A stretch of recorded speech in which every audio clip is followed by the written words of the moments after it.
الشیطان الرجیم بسم اللہ الرحمن الرحیم من جاء بالحسنۃ فلہ خیر منها وهم من فزع یومئذ آمنون ومن جاء بالسیئۃ فکبت وجوہہم فی النار هل تجزون الا ما کنتم تعملون انما امرت ان اعبد رب هذه البلدة الذي حرمها وله كل شيء وامرت ان اكون من المسلمين وان اتلو القرآن فمن اهتدى فانما يهتدي لنفسه ومن ضل فقل انما انا من المنذرين وقل الحمد لله سيريكم آياته فتعرفونها وما ربک بغافل عما تعملون صدق اللہ مولانا۔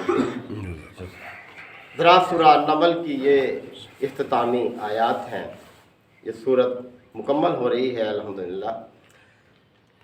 اللہ تعالیٰ نے اختتامی کلمات جو ہیں وہ بیان فرمائے ہیں یہاں پر، اور پچھلی آیات میں یعنی پچھلے 6 رکوع سے زیادہ اللہ تعالیٰ نے مختلف کردار انسانوں کے سامنے پیش کیے۔ فرعون کا کردار، حضرت سلیمان علیہ السلام کا کردار، ملکہ سبا کا کردار، قوم سمود کا، قوم لوط کا، کہ دیکھو ان کرداروں میں سے کون سا کردار پسندیدہ ہے، کس کو اپنانا چاہیے، تمہیں عقل و شعور دیا گیا ہے۔ اور پھر بعد میں اللہ تعالیٰ نے اگلے 3 رکوع میں تقریباً یعنی 5، 6، 7 یہ رکوع جو ہیں، ان میں کائنات کی مختلف نشانیوں کی طرف متوجہ کیا کہ دیکھو، اور پھر سوال کیا کہ الہ مع اللہ، بتاؤ کہ اللہ کے علاوہ کوئی اور بھی خدا ہے جو ان نشانیوں میں اپنا کوئی کردار رکھتے ہوں، ان کو بنانے میں، ان کو قائم رکھنے میں؟ تو کوئی جواب نہیں تھا مشرکین کے پاس اس کا۔ تو اب اختتامی کلمات ہیں، فرمایا من جاء بالحسنۃ، دیکھو جو بھی نیکی لے کر حاضر ہوگا اللہ کے حضور، یعنی اللہ کے سامنے حاضر ہونا ہے ہر ایک کو، جو دنیا میں کیا وہی لے کر وہ حاضر ہوگا۔ تو فرمایا جو شخص نیکی لے کر حاضر ہوگا فلہ خیر منہا، تو اس سے بہتر بدلہ دیا جائے گا، خوش ہو جائے گا وہ شخص۔ اب نیکی کس چیز کا نام ہے؟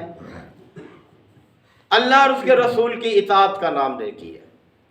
جو کام بھی انسان اس دنیا میں کرے وہ اللہ اور اس کے رسول کی اطاعت میں کرے، تو پھر اس کا ہر عمل جو ہے وہ نیکی ہے۔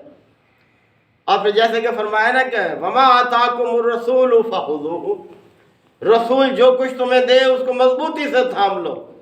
وَمَا نَهَاكُمْ عَنْهُ فَانْتَهُوا، اور جس چیز سے وہ تمہیں روکے بس پیچھے ہٹ جاؤ، قریب بھی نہ پٹکو، یہ ہے نیکی۔ تو جو شخص بھی نیکی لے کر حاضر ہوگا اس سے بڑھ کر بدلہ دیا جائے گا، یعنی کم از کم پیمانہ اللہ تعالیٰ کا آپ جانتے ہیں کہ 10 گنا ہے ایک نیکی کا بدلہ، پھر 70 گنا، 700 گنا، اور پھر اس کے ہاتھ کشادہ ہے۔ اللہ تعالیٰ کے ہاں کسی چیز کی کمی نہیں، وہ تو خزانوں کا مالک ہے، جتنا چاہے عطا کر دے اپنے بندے کو اس سے خوش ہو کر۔ تو ہمیں اللہ کی رضا کے لیے فکر مند رہنا چاہیے کہ ہم اس کی رضا کے مطابق، اور اس کے علاوہ جو انعام ہے وہ بھی فرمایا وَهُمْ مِنْ فَزَعٍ يَوْمَئِذٍ آمِنُونَ، اور وہ لوگ جو نیکی لے کر حاضر ہوں گے وہ اس دن کی ہولناکی سے بھی امن میں ہوں گے۔ کس دن کی ہولناکی؟ قیامت کے دن کی ہولناکی۔ پچھلی آیات میں یہ بات گزری ہے کہ وہ دن ایسا ہولناک ہوگا کہ لرز کر رہ جائے گی ہر چیز، کانپ اٹھے گی ہر چیز۔ اور جگہوں پر فرمایا کہ ہر حاملہ اپنے حمل سے محروم ہو جائے گی، گر پڑے گا اس کا حمل، ایسا ہولناک ہوگا۔ دودھ پلانے والی مائیں اپنے بچوں سے غافل ہو جائیں گی، ہر ایک کو اپنی اپنی پڑی ہوگی۔ تو اس دن کی ہولناکی سے بھی محفوظ ہوں گے وہ لوگ، امن میں ہوں گے جو اللہ کے حضور نیکی لے کر آئیں گے۔ اور پھر دوسرا کردار اس کے برعکس وَمَنْ جَاءَ بِالسَّيِّئَةِ، اور جو برائی لے کر حاضر ہوگا، اب برائی کیا ہے؟ اللہ اور اس کے رسول کی اطاعت سے ہٹ کر جس نے کسی اور کی بندگی اختیار کی۔ یہ مشرکین مکہ بتوں کی پوجا کرتے تھے، طرح طرح کے بت، سورج کی، چاند کی، یعنی ستاروں کی، جنات کی، جو ذہن میں آتا بس ان کی سیوا کرتے تھے۔ تو جو بھی شخص برائی لے کر آئے گا اس دن، فَكُبَّتْ وُجُوهُهُمْ فِي النَّارِ، تو وہ تو اوندھے منہ، یعنی منہ کے بل گھسیٹتے ہوئے جہنم میں پھینک دیے جائیں گے، جھونک دیے جائیں گے۔ تو دیکھ لیں کتنا ذلت والا انجام ہے ان لوگوں کا جو اللہ کی اطاعت اور بندگی سے منہ موڑ کر اپنے نفس کی بندگی یا کسی اور کی بندگی کر کے قیامت کے دن اپنے رب کے سامنے حاضر ہوں گے۔ هَلْ تُجْزَوْنَ إِلَّا مَا كُنْتُمْ تَعْمَلُونَ، اور ان سے پوچھا جائے گا کہ کیا تمہارا بدلہ اس کے سوا کچھ اور ہو سکتا ہے کہ جیسا کرو ویسا بھرو، جو کیا ہے اب اس کا بدلہ۔ اب دیکھیں نیکی ہوتی تو وقتی طور پر ہے، پھر انسان بھول بھی جاتا ہے، لیکن اس کے جو اثرات ہیں وہ بھی محدود ہیں، یعنی زندگی تک ہی ہیں، لیکن آخرت میں جو اس کا اجر ہے وہ ہمیشہ کے لیے ہے، وہ پائیدار ہے، اس کا اجر کبھی ختم نہ ہونے والا ہے۔ اس لیے معمولی سی نیکی کو بھی معمولی نہ سمجھو، نیکی کو کر گزرو، جو بھی ہاتھ ہے، جیسے کہتے ہیں نا عام محاورہ ہمارا اردو میں، نیکی کر دریا میں ڈال، یعنی ایک نیکی کرو اس کے بعد اس کی دوسری نیکی کی فکر، پھر اس کے بعد مسلسل نیکی کیے چلے جاؤ۔ اب اعلان کرایا جا رہا ہے نبی کریم صلی اللہ علیہ وسلم کے ذریعے سے کہ انما امرتو، مجھے تو یہ حکم دیا گیا ہے، اے نبی صلی اللہ علیہ وسلم کہہ دو ان لوگوں سے کہ مجھے یہ حکم دیا گیا ہے ان اعبد رب هذه البلدۃ الذی حرمها، کہ میں اس شہر کے رب کی بندگی کرتا رہوں جس نے اس شہر کو امن والا بنایا۔ اب دیکھیں اللہ اس شہر کا رب، کیونکہ مکہ والے مخاطب تھے، اس شہر سے بڑی محبت رکھتے تھے، اور وہ شہر تھا بھی اسی قابل، اس میں خانہ کعبہ موجود تھا اور بڑا امن کا شہر تھا، یعنی جو اس میں داخل، اس وقت بڑی محدود سی تھی آبادی خانہ کعبہ کے ارد گرد، تو جو داخل ہو جاتا امن پا جاتا تھا، وہاں درخت نہیں کاٹتے تھے، وہاں شکار نہیں کیا جاتا تھا، کسی کو لڑائی فساد نہیں ہوتا تھا وہاں پر کوئی۔ تو اس امن والے شہر کے رب کی بندگی کا مجھے حکم دیا گیا ہے، فرمایا گیا وَلَهُ كُلُّ شَيْءٍ، اور ہر چیز اسی کی ہے، ہر چیز کا مالک وہ ہے، یعنی ہر چیز جب پیدا اس نے کی ہے تو مالک بھی وہ خود ہے، حقیقی مالک تو اللہ ہی ہے ہر چیز کا۔ وَأُمِرْتُ، اور مجھے یہ بھی حکم دیا گیا ہے ان اکون من المسلمین، کہ میں مسلم بن کر رہوں، یعنی اللہ کے ہر حکم کے آگے سر جھکا دوں، یہ حکم دیا گیا۔ یہی سبق ہمارے لیے ہے، ہم بھی ذرا اپنی زندگیوں پر غور کریں کہ کیا ہم اللہ کے ہر حکم کے سامنے اپنا سر جھکاتے ہیں؟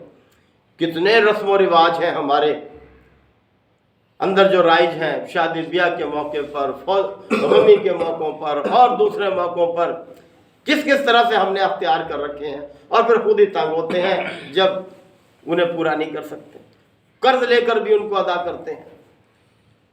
تو فرمایا کہ مجھے تو حکم دیا گیا ہے کہ میں اپنے رب کا مسلم بن کر رہوں۔ وَأَنْ أَتْلُوَ الْقُرْآنَ، اور مجھے یہ بھی حکم دیا گیا ہے کہ میں قرآن کی تلاوت کرتا رہوں۔ ہم بھی دیکھیں ہم کتنی قرآن کی تلاوت کرتے ہیں، کتنا اس سے فائدہ اٹھاتے ہیں۔ یہ قرآن تو اللہ کی طرف سے رحمت ہے، رحمت ہے مومنوں کے لیے، ایمان لانے والوں کے لیے، اور یہ کہ سناتا بھی رہوں، دوسروں کے آگے بھی اس کو پیش کرتا رہوں۔ پھر فرمایا فَمَنِ اهْتَدَىٰ، پس جو بھی ہدایت کو اختیار کرے گا، فَإِنَّمَا يَهْتَدِي لِنَفْسِهِ، تو اس کی اس ہدایت کو اختیار کرنے کا فائدہ اس کی اپنی ذات کو ہی ہوگا۔ دیکھیں نا، جو شخص بھی اللہ کے راستے کو اختیار کرے گا، ہدایت کو اختیار کرے گا، تو اس کا فائدہ کس کو ہوگا؟ اپنی ذات کو ہی ہوگا اس کو۔ وَمَنْ ضَلَّ، اور جو بھٹکے گا، یعنی جس راستے سے ہٹ کر چلے گا، کسی اور راستے کو اختیار کرے گا، فَقُلْ، تو اے نبی صلی اللہ علیہ وسلم کہہ دیجئے، انما انا من المنذرین، کہ میں تو بھائی خبردار کرنے والوں میں سے ہوں، یعنی میرا کام تو بس اتنا ہی ہے کہ تمہیں خبردار کر دوں، جو راستہ صحیح اختیار کرے گا اس کا فائدہ اس کو ہوگا، جو اس سے ہٹ کر چلے گا تو اس کا وبال بھی اسی پر ہوگا، خود بھگتے گا اس کا نتیجہ۔ وَقُلِ الْحَمْدُ لِلَّهِ، اور کہہ دو سب تعریف اللہ کے لیے ہے۔ دیکھیں حقیقی تعریف اللہ ہی کی ہے۔ ہم اگر کسی اور چیز کی بھی اگر تعریف کرتے ہیں تو وہ تعریف اللہ ہی کی طرف جاتی ہے۔